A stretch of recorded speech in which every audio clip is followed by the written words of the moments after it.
my podcast. What up, everybody? Good morning. Good morning. I know you usually see me. We do the whole jazzy with the music and everything, but we started talking, and I didn't want to miss the good stuff, so, so hang tight. A quick intro just for my podcast. I can chop it up a little bit. Listen, you know what time it is. Make sure you share, tag somebody, let everybody know that the Brothers of Legacy are on. So we're talking about the path to change, and some of I won't even say disruptors because we kind of evolve. Electronics evolves. We evolve, we get better.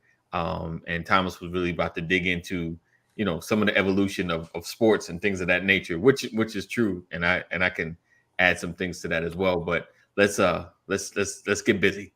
We are back. You're watching the Brothers of Legacy. We don't stand out, we stand up.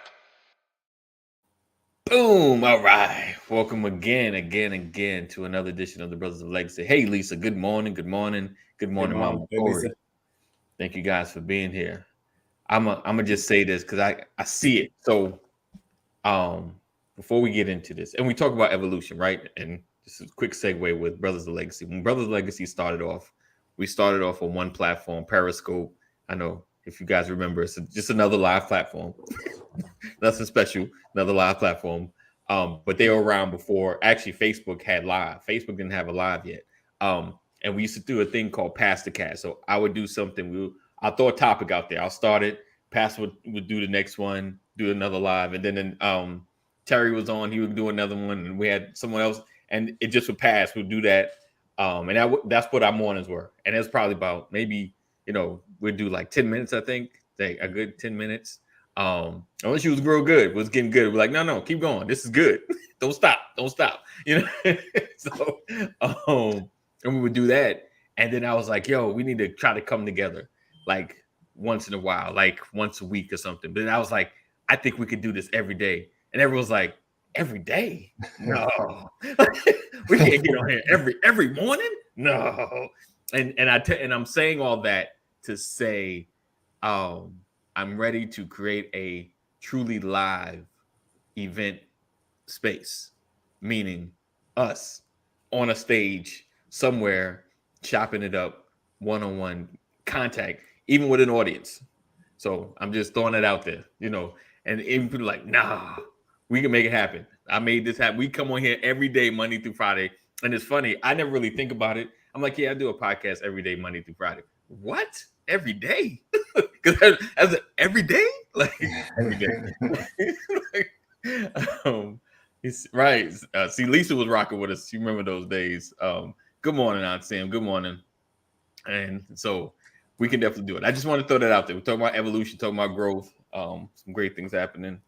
Oh, okay. Sorry, wife hit me up, so I just got to pause there for a second. What up there? AKA gentlemen, how goes it?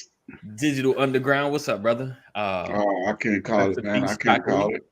Love you, sunshine. So let's see. Oh, okay. Mama Corey said me too. Awesome. All right. So getting into topic. So creating a path to change. Pastor, you want to kind of recap real quick, and then we can kind of get back into it. Or I can jump in. Recap your recap. Good morning, everybody.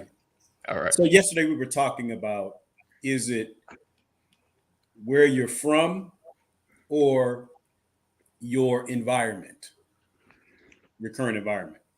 And so I brought up the topic. I brought up this term because Matt Genius, I call Dr. Genius. Right. Right. Was going down this path, and he was giving us these terms, and it triggered something in my head because I had found this word, and I brought the word up yesterday, epigenetics.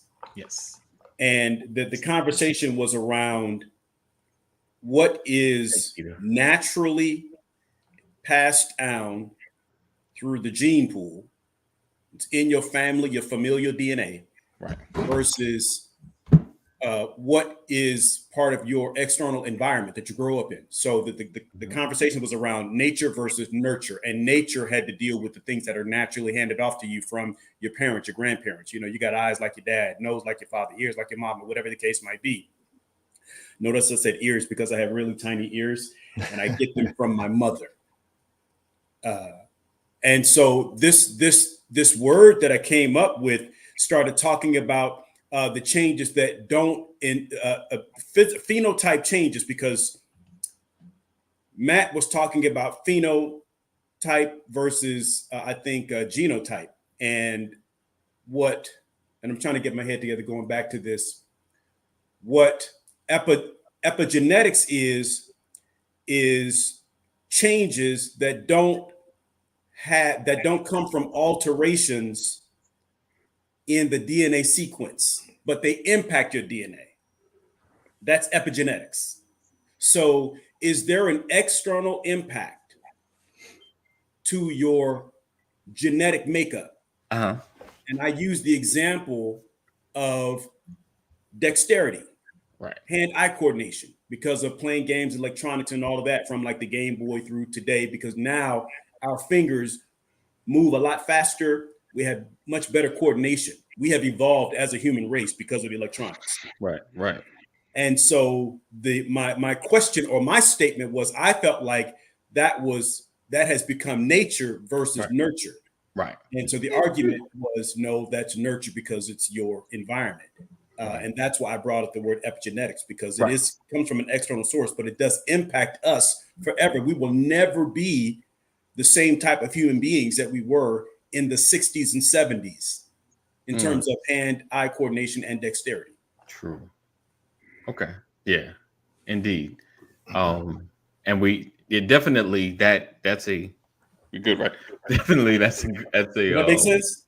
That does. Okay. And so it's an, I guess, like I said before, kind of like an evolution or a growth based on environment.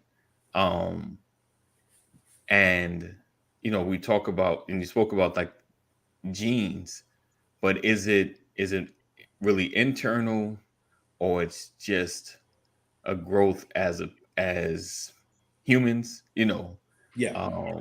And because Thomas jumped in and was speaking about started speaking about like sports, and how now, like you said, was, I think, the 4-4, running, right, the 4-minute mile was the standard. And right. then the 10-second 100-yard dash used to be a standard. Now they're getting crushed. And how we evolve, and we I'm thinking like through DNA, through whatever. When you're talking epigenetics, I mean, you're talking something really in depth about environmental causes. But I think that there's this adaptation that humans have that allow us to move into a new space or to new levels. And it's funny, we're talking about more athletic and everything else. Like the NBA is way more athletic now, but it's so much more soft, right? NFL that can be the negative effect, right? So, right. Yeah. All right. Yeah. So yeah, definitely. We see that growth, and like you said, with the we talked about games and gaming, and passes like from Game Boy, like the first games, and if you think about how fast Tetris moved compared to some of the games now on your phone, and our dexterity has improved.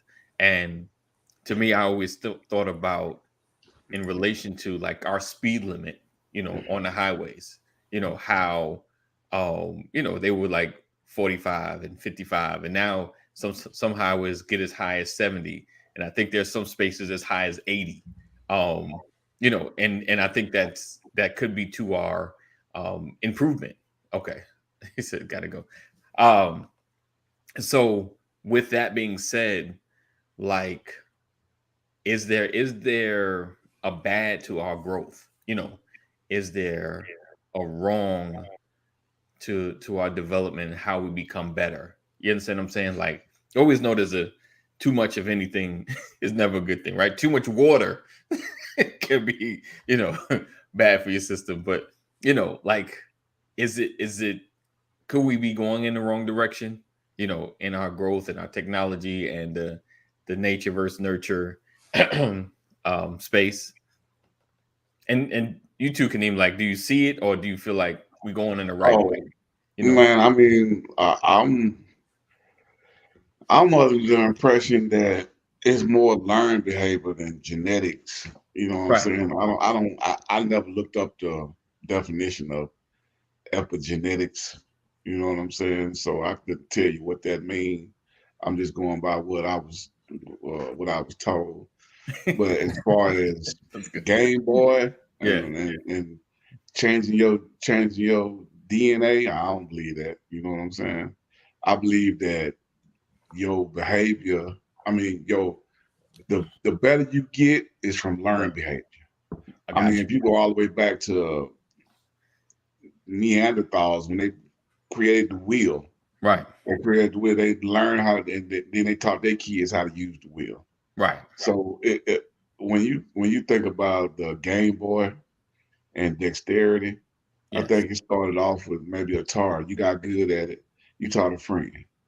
As the technology got better, you learned the technology.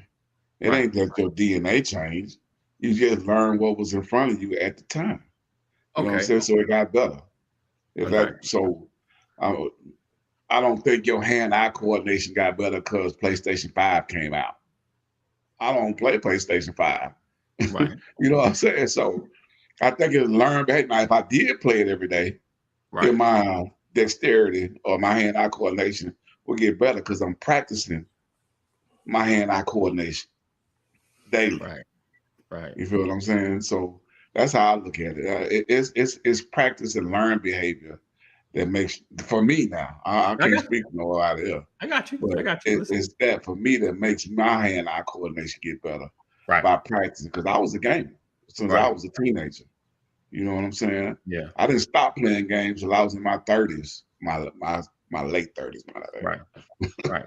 So I'm like, but that's just my opinion, though. You know what I'm saying? So I just think that as technology grows and gets better, you learn the technology, which makes you better. It's not that. So if I have some offspring and they go somewhere that's totally isolated, right? Are they hand-eye dexterity gonna be?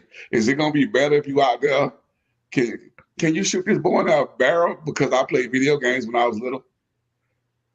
You know, you feel what I'm saying? Like that's a good. Listen, that's good. That's a good comparison. What you about to say, Thomas? No, I didn't. Sorry, I didn't mean to jump in. I thought you were. No, go ahead, bro. Go ahead. You know, when you start thinking about it, you mentioned one thing. You pass certain things down. Yes. You either pass it down through teaching, exposure. Yes. But I kind of have a feeling like DNA does play a part in it. You think about. I've been around people, lots of people, who have never been around their biological dad or biological parents, right? And you look at them, and they're like, "Man, you just like your daddy," and they don't even know their daddy, right? And you talk about adopted children being just like their bio children. I mean, families, and they've never been around them. They have this DNA sequence that's within them that automatically allows them to kind of understand a little bit better. That's my opinion. I mean, I've done some research on it and it's there, but I mean, the eye test tells me that that's true. You think about LeBron James and his son Bronny, right? You got the NBA players now that we see have NBA sons in the league or in college. It's because there's they have the ability, no matter what, you can have someone who's 5'6", a man who's 5'6", and he passes on that gene to his son.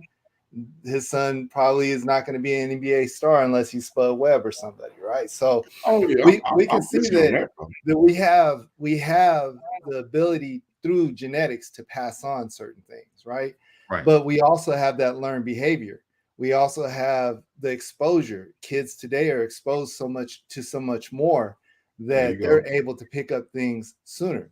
And, it's kind of funny because we could think about the times when we were younger and adults were talking in the room. They'd be like, stay out of grown folks' business, go somewhere, right? Now, grown folks' business is everywhere and kids just know grown folks' business. They, you can send them out the room and they're still aware of what's going on because grown folks' business is everywhere.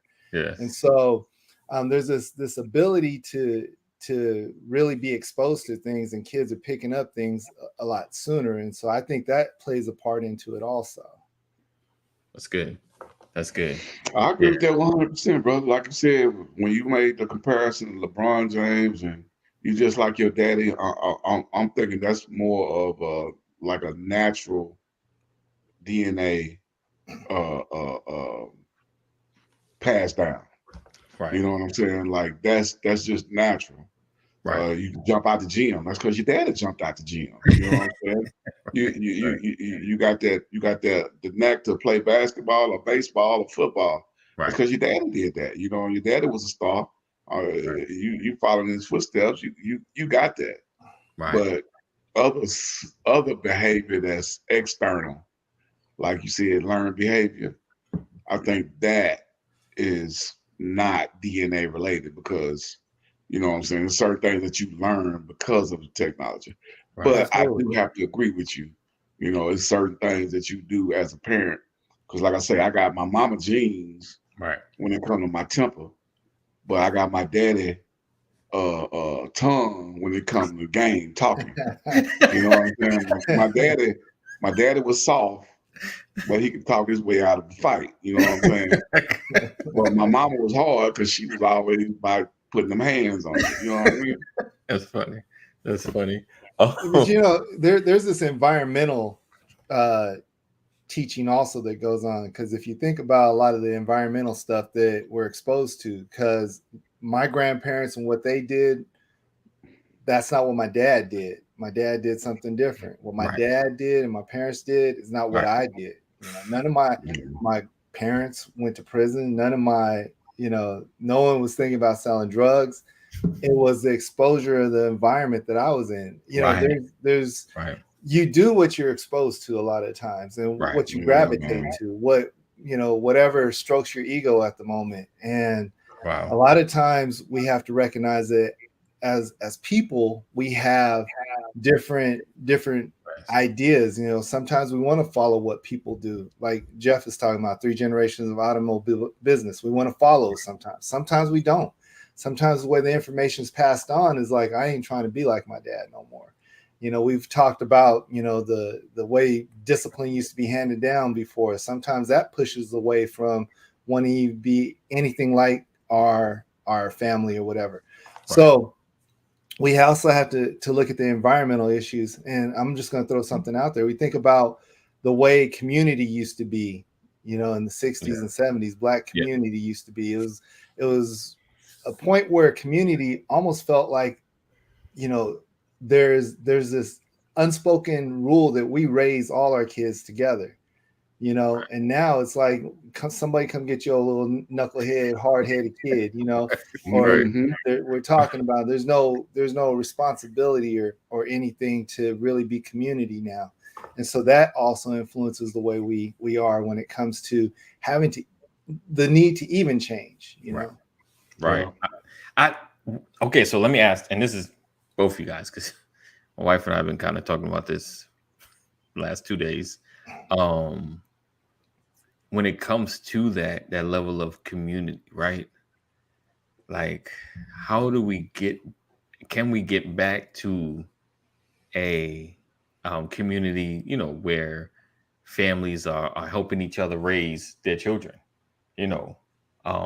Because I get like this one part of it because of the level of abuse, you know, like the sexual abuse and the secrets that we've all either know someone or has experienced, you know, that I think really has shattered our community, where, you know, it's hard to even like, yeah, that's uncle, but, you know, you need to be careful, you know, like, where can we get back into that level of trust? Can we open our doors again, you know, to other people, other families, and connect, where even just in the neighborhood, like, we can trust, you know, I can trust Mr. Johnson, you know, if my daughter is walking by, to, you know, to correct or to encourage or to think of her as his own child, you know, like, to be decent, you know, like, you know, because I'm gonna keep it 100. Like, right now, like, especially with my daughter, like, I'm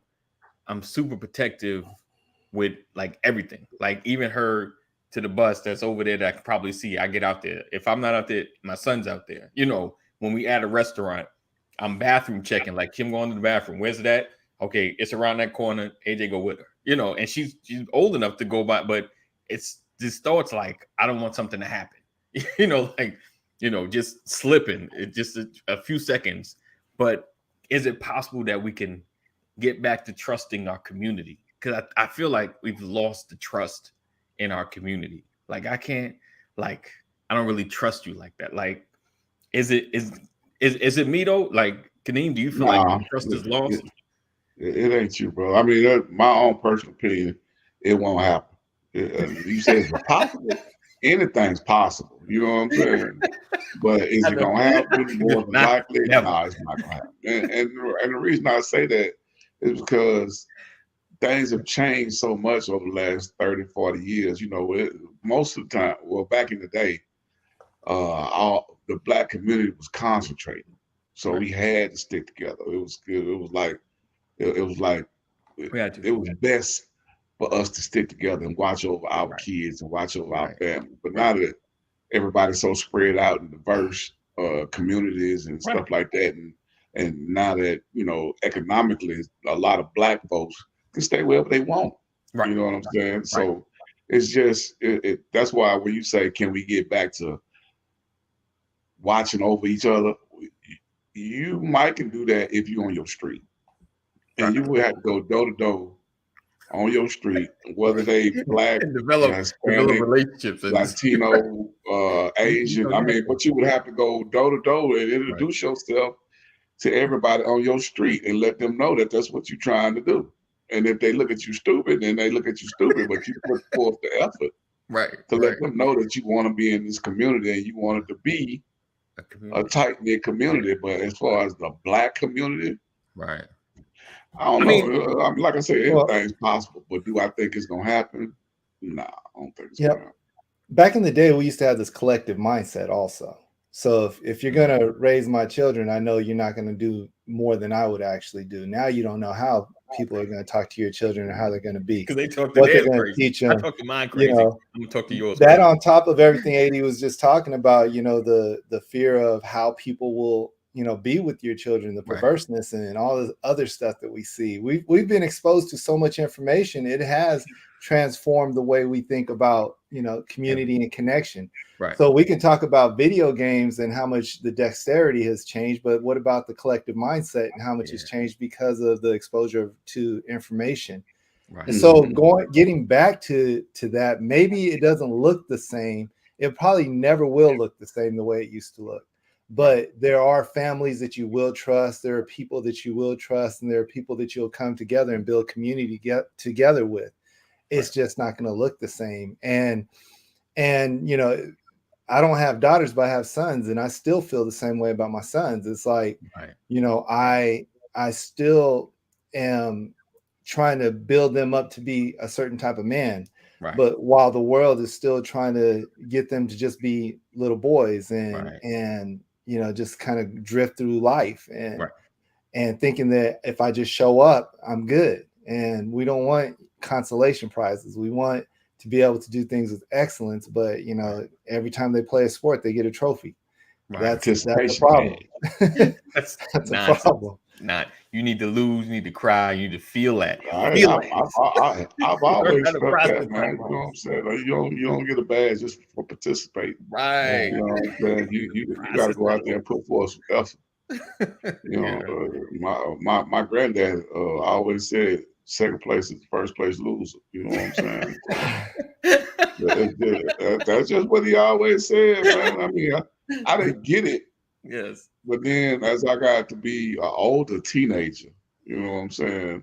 Then I was like, yeah, I gotta strive to be number one. At everything. You know what I'm saying? Even if I didn't make it. I put forth the effort. You know what I mean? Yeah, I'm with you. Knowing how to lose. That's something a lot of people don't know how to do. I mean, you strive for number one, but you're not going to make it every time. It doesn't mean you just fall out, break down, quit, give up. It's a whole different level of young person these days. We used to have fun, you know, and it's my kids play summer basketball, and I mean, the first game they lost and literally felt like their life was over, crying and falling out. And I'm like, first game. It's all right. So Jeff said we can't really make a blanket statements because as things have always been, we as parents need to use discretion. Indeed. I think so. As all things, we have use discretion who we give our trust to. True. It's me and this cup is fighting today. So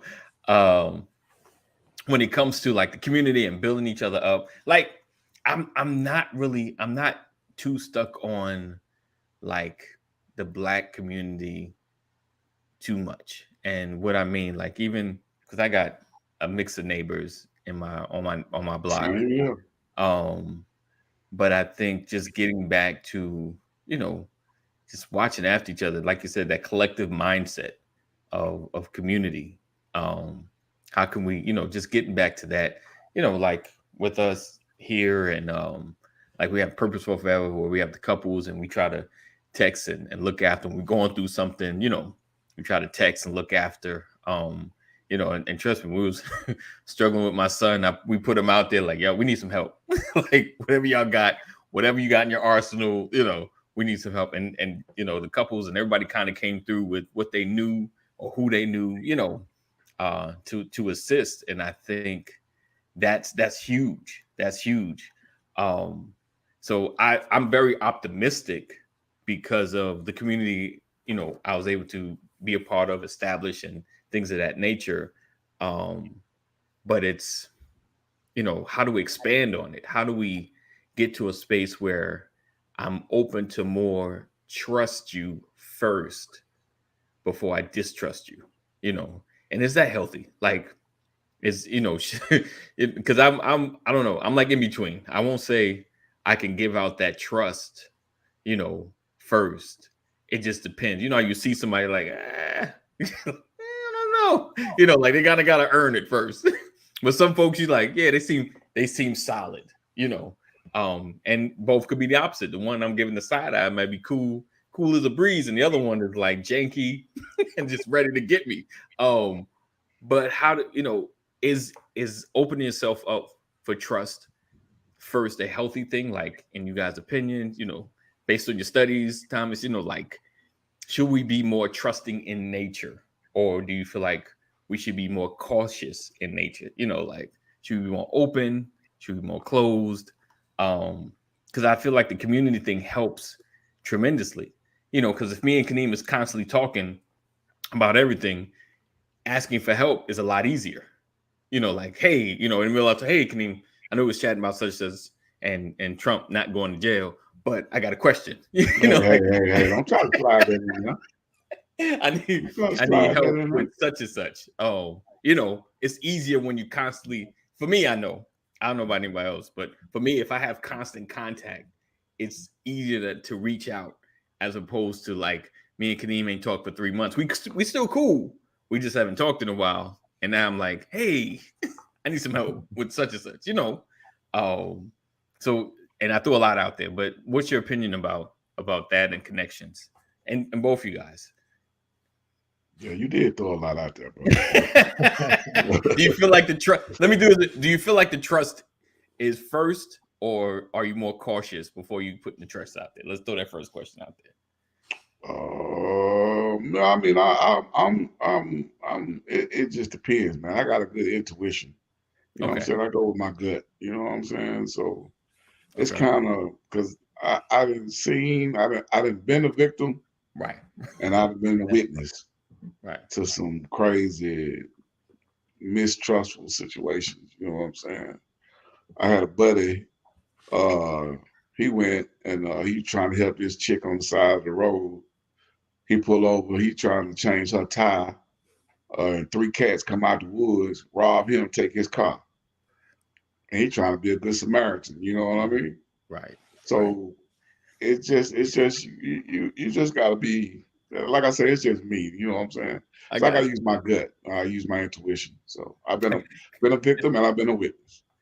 But before you answer that, Thomas, and if you pause on that, like if someone told me that now, anybody on the side of the road, I'm less likely to stop for. Can we keep it real? Because now it's like, oh. And you're thinking in your mind, well, it's not raining, it's not cold, you'll be all right. Your person be here. You start justifying, like, you good. I'm gonna just keep going. Yeah, I'm with you, AD, on that because and I mean the evolution of things. I used to be the kind like I'm gonna stop, I'm gonna help you.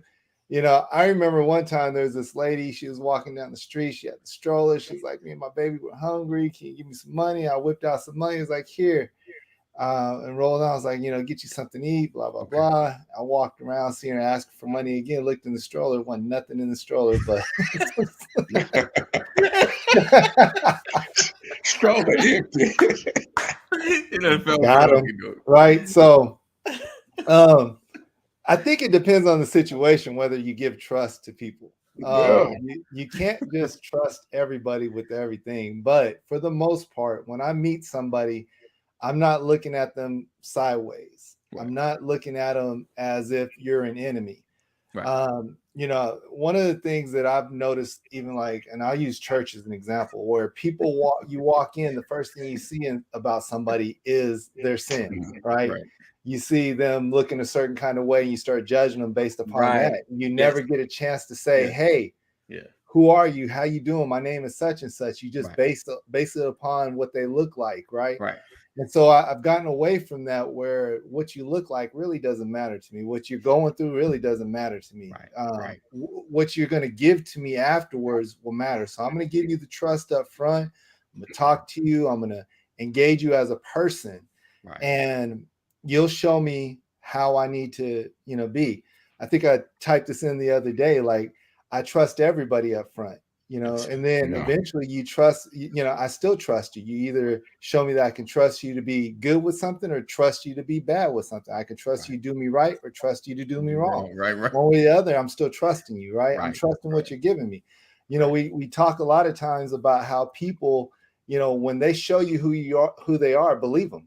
Right. And that's a part of trusting. You got to believe something to trust. And a lot of times we if we withhold trust, in my opinion, if we withhold trust, then we have these walls up where it's hard for people to even get to you. And so when you do finally need somebody or need to connect with somebody, there's no connection because you've had these walls up the whole time. And so in my personal experience, I had to learn to trust people because growing up, the narrative was trust no one. And if we want to narrow it down when it came to females, trust no B, and that's the way that's what was ingrained in my mind. And like the lack of trust of people always kept me in this box. It kept me from learning new things, from people helping me to be exposed to new things. And so trust is an important thing, but at the same time, trust with your eyes open. Don't trust with your eye blindly, trust with your eyes open. Right. And one last thing I'll say, there's a friend of mine and he helped me with a lot of different things, but he was kind of, he asked me for some money and he was kind of acting a certain kind of way. And I was like, okay, you need some money. I'm gonna help you out because you've always looked out for me. Okay. And he's like, yeah, I'll give this back to you, such and such. I gave him the money, didn't hear from him. Now, not a big deal because it only cost me that amount of money to make sure that, I don't get harmed anymore. He could have probably got more from me if he would have kept doing certain things.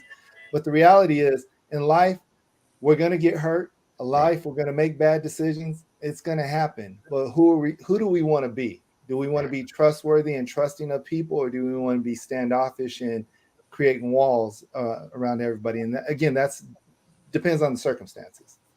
Okay. Yeah. I would agree with that, brother. When you put it in that context, trusting from the get-go, from the outset, trusted that you're gonna do me good, trusted you're gonna do me bad. I feel you on that 100%. Yeah. So I have to retract my statement from yesterday, Thomas. Yeah, I agree with you, brother. Retracted statements. All right. Listen, and I think one of you guys, probably Thomas mentioned, like even social media has a way of corrupting our trust. You know, like right now, I can't trust DoorDash, Uber Eats, any of those companies. Not near one of them because I've seen too many videos. Man, I've seen. I got a story. Go ahead. Oh, now you're gonna tell me a story. Now you're gonna solidify my distrust. Thanks, man.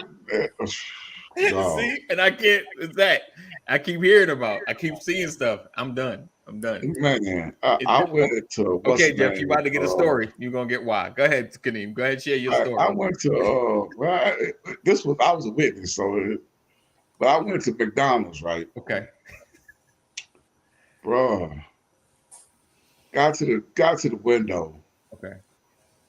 And the lady was fixing the drinks, right? Okay. The lady licked 2 or 3 of her fingers. I'm looking at the lady in the window. She licked 2 or 3 of her fingers and put the top back on there and was about to give it to me.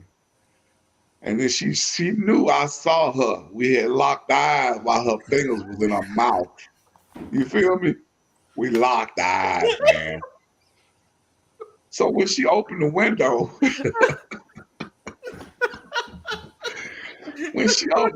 I say, "You know you're wrong, right?"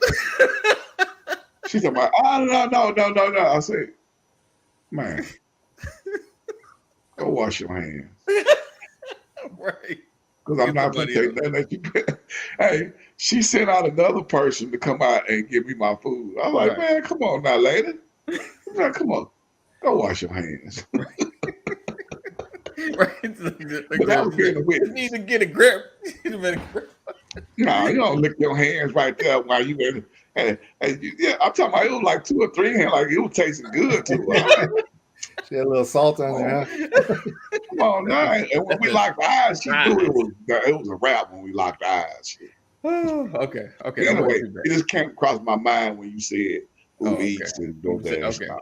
Yeah, like I said, I just been seeing like a lot of bad videos, folks eating out of it, or and I don't even know how much is actually true. Some people just like to do it for likes, because I'm sure some of it was just made up or fake, or someone ate half of it and they showed it, But I've done that before. They closed the bags, the packages, and put tape on them so you could tell if somebody has been ruffling with your stuff, messing around with your stuff. Yeah, some of them. It's just pee. But have you ever messed with an envelope and just slowly peel something off? No, I'm talking about adhesive that if you peel it, it's gonna rip. It's gonna tear the plastic. But this is just that social media influence also, because it ain't like food ain't been dropped on the floor before and picked up and served to you. I worked at McDonald's before, so I'm not even gonna say what I used to do. I got little cousins that worked fast food back in the day, and hearing their stories was just like horrible. You know what I'm saying? Like, wow, it's horrible, man. I mean, I know what happens. It's just horrible. I remember many years ago working at McDonald's, and I used to get so frustrated when people didn't treat the food right. Right. I hated that stuff. It was a pet peeve of mine. Move, get out of the way. Go wash your hands. Sweep that up. The floor is too greasy. I mean, that stuff was, and like, you're young, but like when I guess for me, my mom did not play in the kitchen at all. She did not cut corners, and so the area had to be clean. So I get frustrated with that kind of stuff. It's a pet peeve of mine today. I can't stand a nasty kitchen. I can't stand people who have raw poultry on a cutting board. Right. And you take the poultry off the cutting board and then put vegetables on it, but don't wash the cutting board. Ooh, yeah. It's not a good look. Oh, this is all right. Right. Jeff said, put them ink exploders on the bag. That fool shows up with purple ink all over his face and shirt. That'll be epic. That's a little bit extreme, that Jeff. I'll mess up my food. Jeff, then I will buy Uber Eats and DoorDash. Then, so you get that going, Jeff. Get that going. But it's real. Like the we talk about trusting each other and trusting our community, and really being able to have a community like, back in the day, and way back, you move into a neighborhood, neighbors is coming out. Who that is? Who that over there? And they waving, looking. You got Kadeem doing the side eye. Let me look. They look like they straight. They don't look like they don't. I ain't got to worry about my TV getting stolen. Mysteriously disappearing. I've been got. I have been got. Yeah, man. I've been in my neighborhood almost 12 years, man, and I still do the same way to my neighbors when I first moved in the first day. And don't get me wrong, I know some of their names, but I ain't never been in their house. They ain't never been in my house. You know what I'm saying? So it's just how it is in my little neighborhood. You know what I'm saying? I got it. My little neck of the woods, but I'm comfortable with that. I mean, but I got a quiet neighborhood. Like if you listen now, yeah, it's like that all the time. You know what I'm saying? It's like that all the time. Mine too. Thank God. Mine too. I think everybody gets. This is what I used to say to my children in school. When it came to homework and grades and all that, I said, day one, everybody has an A. It's up to you to keep it. Yeah. And that's how I am with people. I'm going to start with trust, and it's up to you to keep it. That's how I look at it. And Lord knows, I have been got several times living like that, but it just comes with the territory. I get it. I get it. But I that's the main focus of the conversation, just our change, our evolution. And I know we kind of went into the community and the trust. And with the digital age and us kind of being less physically connected. Like I was talking to my son a couple of days ago. Like, son, you need to go to school, make some more friends, make some friends, or something. Like, you don't really hang with anybody right now. And he said, I got friends. I'm like, where? He said, online. Like, what? Like, but you don't know who these folks are. You could be talking to 40-year-olds, dudes my age, like you don't know who you're talking to, so especially if you can't see them. Right. But we think about the evolution, right? So back in the day, that would be 6 dudes around the block that we playing football with, because if he liked to play outside. But now he's playing on the game. These folks come in the same space, and they play together. They play, they chat, they talk junk, and it's kind of like where we're at in a sense. You understand what I'm saying? And I don't like it, but it's where we at. Like I said, I used to be a gamer, man. And me and all my homeboys, we all had gaming consoles, and we all was online, and we all had headsets, but we all played with each other. So we was all talking trash to each other, but we knew each other. We would see each other. You really knew them. Like we would see each other. So but even when you did play with online, you kind of exposed to anybody. They could be anywhere. I mean, they ain't just got to be in the United States. Right. You know what I'm saying? They could be in Canada, Mexico. You know what I'm saying? It just depends on where they speak in English. You feel what I'm saying? So it is a different type of era, and you do have to be more conscious about what your kids are listening to and being entertained by. Because I didn't heard this through my wife, because she worked with kids. Right. Kids get lured out by the most minor of things. Right. You know what I'm saying? And it's mostly teenagers from 13 to 17. From 13 to 17. Yeah. My wife be telling me about some stories about that just blow your mind about how you can get lured out your house. Like you would actually leave your house in the middle of the night to go meet up with somebody that you ain't never seen before. Right. You know what I'm saying? Like, and then you 15-year-old been missing for 7 weeks. Right. What does she do? Nobody know. None of her real friends that she see, none of her school friends know where she at, but she been talking to somebody online.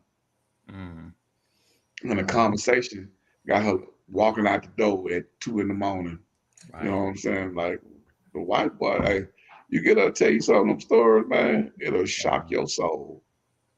See, right there. Now I'm taking phones, electronics. It's interesting though. He talks about playing video games online. You know, that was a thing early 2000s, playing video games online, doing the thing. Right. You play with your friends, but you play with other people around the world, but those aren't your friends. You never became friends with them. They're just people you play games with online, right?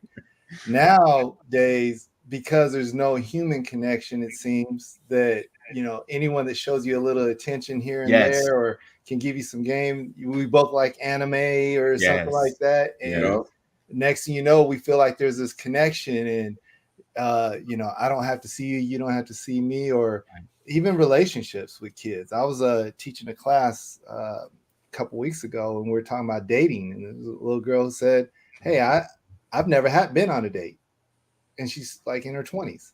Wow. And I'm like, how you've never been on a date? She's like, well, you know, we just hook up, or we hang out, or we do stuff, but it's not a date. We don't go on dates. No one's ever just picked me up and took me out, and that's just the way it is. And I was like, it didn't register to me. Right, exactly. The same look that everybody has, right? We're old. You know, the path to change is don't get old. But the reality is, things Jeff, she was a cute little girl. She's a little girl though. She's 20. And you know, but that's the way they do things. And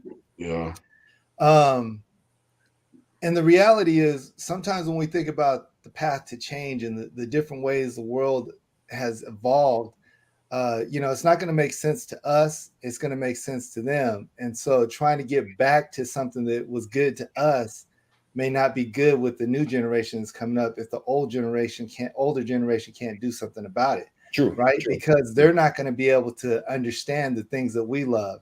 You know, we talk about how great the 80s were, right? Or whatever era that you were raised in and how great it was. Like the 80s to me were amazing. Right. Except for crack. And then you know, more than crack. But a great era. It was great.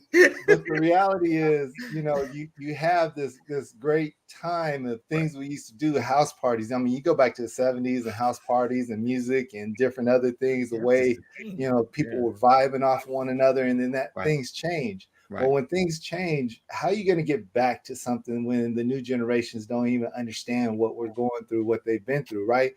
Being an entrepreneur is so much more appealing to people now than it was when we were growing up. When we were growing up, is go to school, get good grades, get a good job, you know, get an education, all these other things, work for the job for 30 years. I was about to say the man for 40 years, but the company for however long.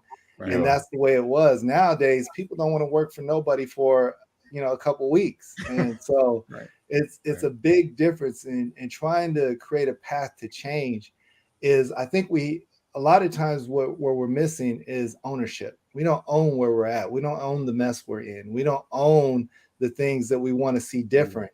What we do is we pass it on. We pass the buck, and we expect someone else to do it. Well, time continues to go on, and then younger people start picking up different ways of engaging life. And when they pick these different ways up of engaging life, we say, no, that's not good. We want you to go back to the way things were with us, but we haven't passed that on. We haven't owned our mess or owned the way we want to see things.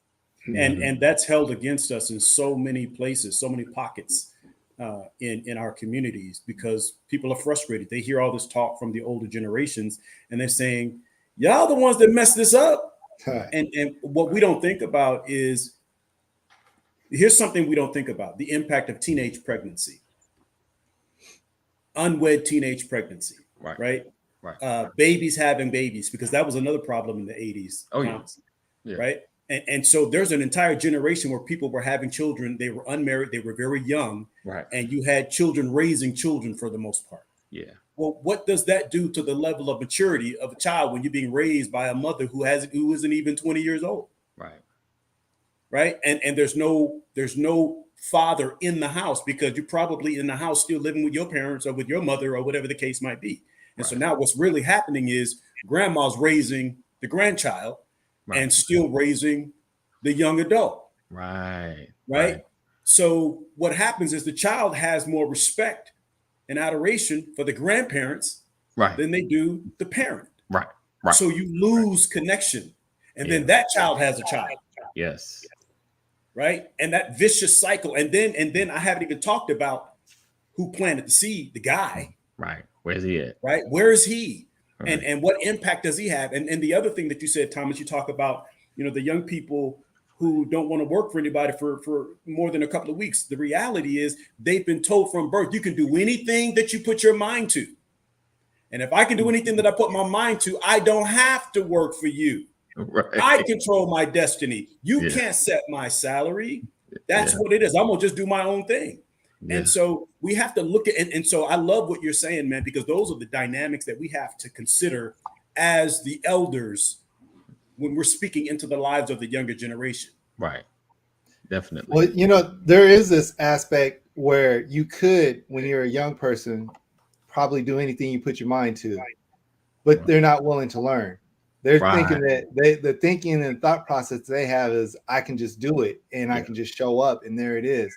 But when the teacher shows up to teach you, you don't want to learn. And that can be a bigger problem because, as you get older, you still have this mindset that if I put my mind to it, I can do it. If I think it, if I believe it, I can achieve it. If I blab it, I can grab it. If I name it, I can claim it, whatever. And there's just all these different ways. And I teach this in my class, in my curriculum that I wrote, is this aspect of you cannot just show up and think that you can just get there. You can't just think that you can. If you believe it, it doesn't mean it's going to come true.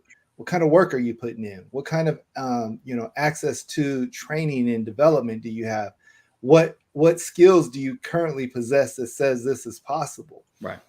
As a young person, as a kid, like my boys, I still believe that they have many things in front of them that they can do. Right. But it's starting to dwindle down a little bit because they're getting older. Their abilities are going to be locked in for a little bit, and it's going to be tougher to go out and do other things like the things that they, when they're younger, they love to sing. Now they're afraid to sing in front of people, right? Because what are they going to think, right? And so a lot of times we have to realize that how our kids and people learn are important, but are we willing to spend the time to train and develop? But at the same time, are they willing to spend the time to listen and learn? That's huge. That's huge because, and that's another detriment with social media. As many benefits that we have with the advances in technology, they see finished products every day and they don't see the grind. They have the picture, but they don't have the before. They have the after.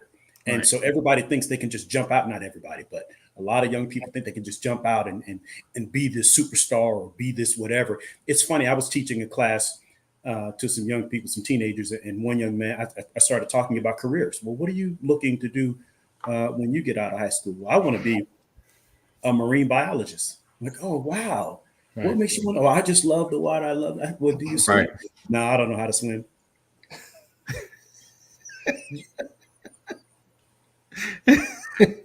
You don't swim? Yeah. And those are the questions. I want to be a chef. Oh, really? What's your favorite meal to prepare today? Well, I don't really cook a lot now, but that's what I want to do. Right. You can't boil water today, and you're talking about wanting to be a chef. Like, if this is your passion, then why aren't you already engaged with it? Right. Why aren't you doing it? Why aren't you talking to people? And those are the conversations that we have to have with young people so that they recognize there is a path to doing whatever you want to do. Absolutely. So, yeah, I agree. I feel like, and you're right with the pathway, the picture and the pathway. I think but it's up to us to lay that foundation in a sense. Not really pile upon, this is what it's going to take to become, because if you think about where you at now, if someone said, okay, to get to here, if your older self came and you say, okay, to get to here, you're going to have to do this, you're going to have to do this, you have to do this, if someone laid your pathway like that, that'll look daunting, that'll look long, that'll look tedious, But I think if we settle in the space of encouraging, and showing, like, okay, well, first thing you need to kind of learn just this thing right here, teach them the first step in the process.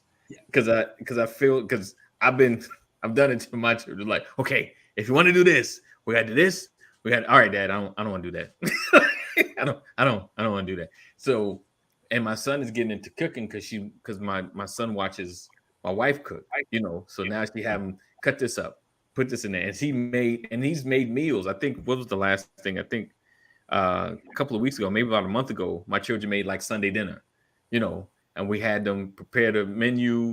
We got the stuff, and they pretty much did it on their own.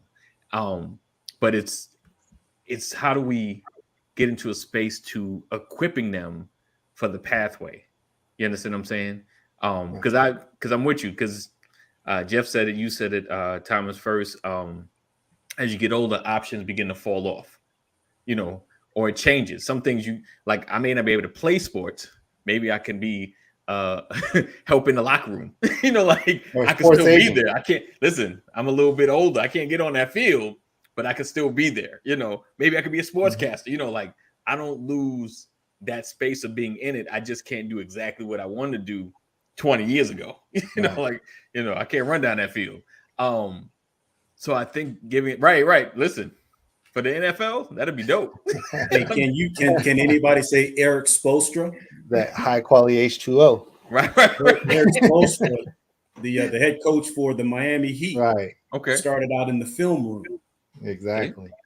See? But you never know where you're gonna end up. And that what we also need to teach. You know, I want to get into music. Okay, where we at? You know, you don't know music. Let's maybe find your way to a studio. Find your way into the. You know, we got to keep the creativity going. And because you get discouraged with the process, you can get discouraged with I got to do this. You know, because when I was young, I used to say, hey, I think it was an architect. You know. And you got to know math, you got to know this, you got to know that, you know, and I'm already wasn't happy about math, you know, like, and it wasn't my thing. I am an architect. Right. And math was my worst subject in school. Right. Worst. I hated math. And I get paid. Right. Handsomely. Right. So I will say, you don't have to be great at math. Right. But you know, interesting thing about what you're saying is, you know, this now. For someone coming up, they don't know it. They need to be able to hear from you that you really don't need to be great at math. You need to still be an architect, right? Yeah. One of the things I love building things more than math. Mm-hmm. Yeah. When we're growing up, we don't know typically what we want to do or why we want to do it. As we get older, we begin to narrow that down to what we want to do and why we want to do it, right? The problem is we don't understand the how. Right. And there you go. There's people who don't come along to just say, here's how to do it. Like we have this desire, we have this, you know, even for me, when I'm, you know, things I'm doing, when I started this nonprofit organization, I had no clue, and I still am learning, right? I'm gaining a clue every single day on what this is supposed to look like. Right. But I knew what I wanted to do. I knew why I wanted to do it. I just didn't know how. I just created the vehicle to do it and learned on the way. Right. And I think a lot of times we have to be able to engage that what and that why within our younger people so they can begin to understand how. And then putting them around the people that can teach them how, because I knew I wanted to go to college, but the you know, guidance counselors in high school never took the time to teach me the how. They just told me what I needed to do, why I needed to do it. They never taught me how to do it. They assumed that I knew how. And a lot of times we can't make that assumption about people. Connecting the how. That's a thought. Connecting the how. I had a coach teach me that once. He got paid. He said, look, you know what you want to do. You know why you want to do it. It's the how that you're missing. That's why I get paid. Right.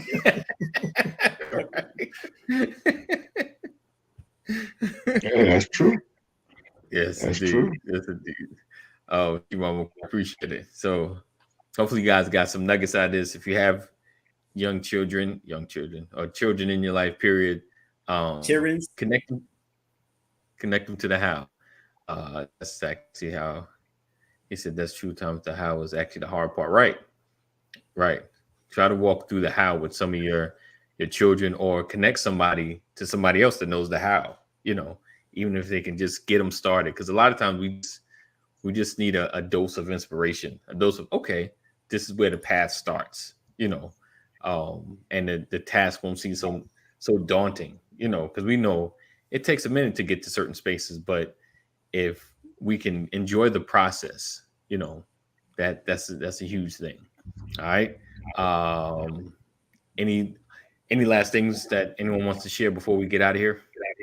I just wanted to share an appreciation for Outliers, the book by Malcolm Gladwell. Right. Malcolm Gladwell talks about the 10,000 hour rule. Right. He taught, and I don't want to get too much into the details, but the bottom line is when preparation meets opportunity, when you have put the time in and your preparation gets exposed, great things can happen. And so for young people, they don't think about the putting the time in it, for not everybody, but I'm saying for some, when you talk about creating a path, that path of preparation, when it intersects with an opportunity, positive explosions happen. And so I think it's important that people begin to understand, to your point, Thomas, about that. And that's a book that I think everybody should invest in, Outliers by Malcolm Gladwell, because it talks about, NBA championships, the average age of NBA champions, 29 years old. It talks about the retail industry. It talks about how people got to where they are. It talks about Microsoft. It talks about how they started in the garage. And it talks about when the opportunity presented itself, they had already put in the time. It talked about the Beatles, how they were a preparation band. They went on, or what is it called? The front, what is it called when the people that come out before the superstars come out, the band that comes out and plays? Opening acts, you talking about? The opening acts. Right. Yeah, they did all kind of shows in Europe. And then all of a sudden, they had perfected their sound. Right. And so when they got exposed, great things happened. And people still talk about the Beatles today, but nobody thinks about how many shows they put on in hole in the wall joints back in the day when nobody knew them. But all that time they were perfecting their sound. So when they got exposed to the world, they had a perfect sound. And I don't mean perfect, but they had a great sound. So putting that time in is really, really critical. And to your point, nobody wants that grind. They want the glamour, but they don't want the grind. 10,000 hours. Wow. I think when it comes to that though, like it's just being in the process, being in the process of your growth, just doing it. You feel what I'm saying? Like they just was doing it. Yeah. And a lot of times we find ourselves in the process. You figure it out in the process. And I think the process it's never glamorized. It's never really talked about. We always see end results, always see growth, because most successful people, and I've been studying and looking at this, it's never like, I did this, the big thing happened. It's I did this. Someone saw it, said, oh, and then the big thing happened. So they can't really sell you, hey, this is how you become me. Because I only became me because I got seen at the place of being prepared. You know what I'm saying? Like I can just show you to be prepared. I can't guarantee you're going to be seen like me. So I think it's just doing the thing that you love doing or like doing, or enjoy doing, somewhere in that space, and just doing it and just keep pushing. I think that's where we don't talk enough about the process. I'm going to share something that I share with my class. Yes, sir. Thousands of people I've shared this with, is that you don't create a shortcut for yourself. Right. What you do is you continue to do what you're doing. You excel in what you're doing. You prepare, and you always position yourself. Be in position always. Be ready always for that next level, because you never know what's going to happen. You'll meet somebody one day, and they'll create a shortcut for you. Yeah. And a lot of times we when we try to create shortcuts for ourselves, we end up messing the process up. And a lot of times the shortcuts that I've created in my life weren't really shortcuts. They ended up being harmful. I went down a path that I probably should never have been on. There was no one else to guide me there.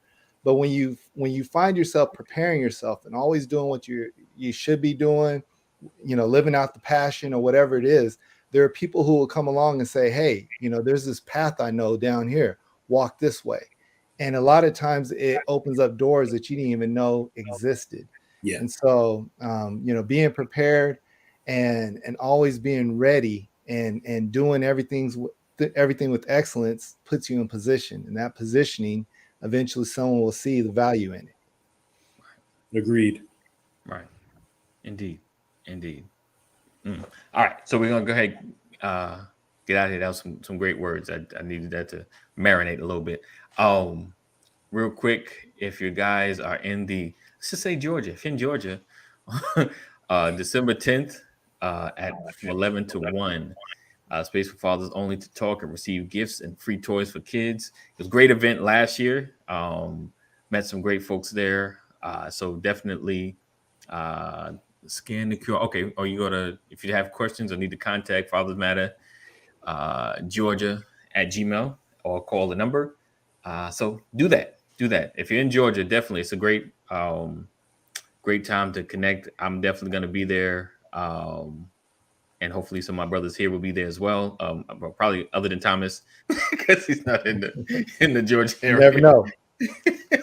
Might pop up on you. All right. So make sure you're there. If you have any questions about it, this is Fathers Matter ATL. Dr. Rollins, she's on here a lot. She's been heading this organization, doing an amazing job bringing a lot of different organizations together, which is one of the reasons Thomas is here, because of Dr. Rollins. So shout out to her. All right. You missed one important part. What's that? Lunch will be served.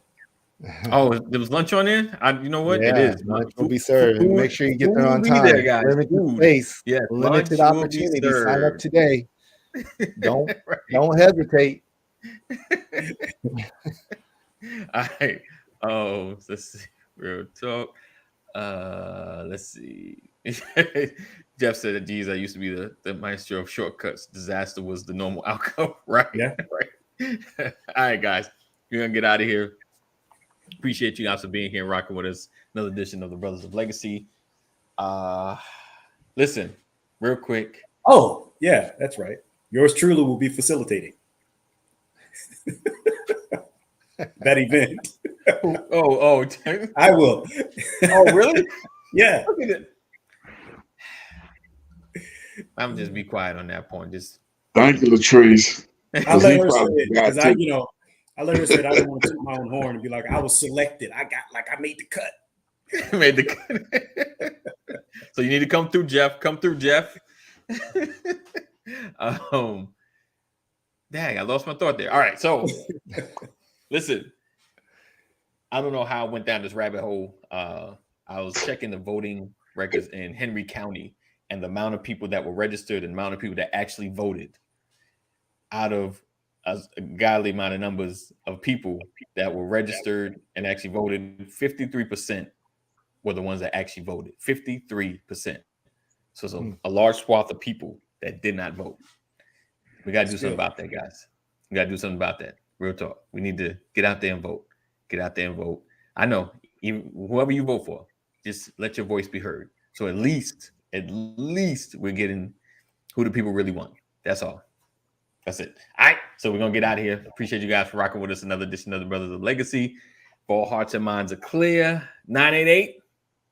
Mental health crisis, you or someone you love. Make sure you dial. Let us know. And know that we love you and Jesus loves you more. Continue to stay safe, make good choices, and drive safely. That's it. Peace out.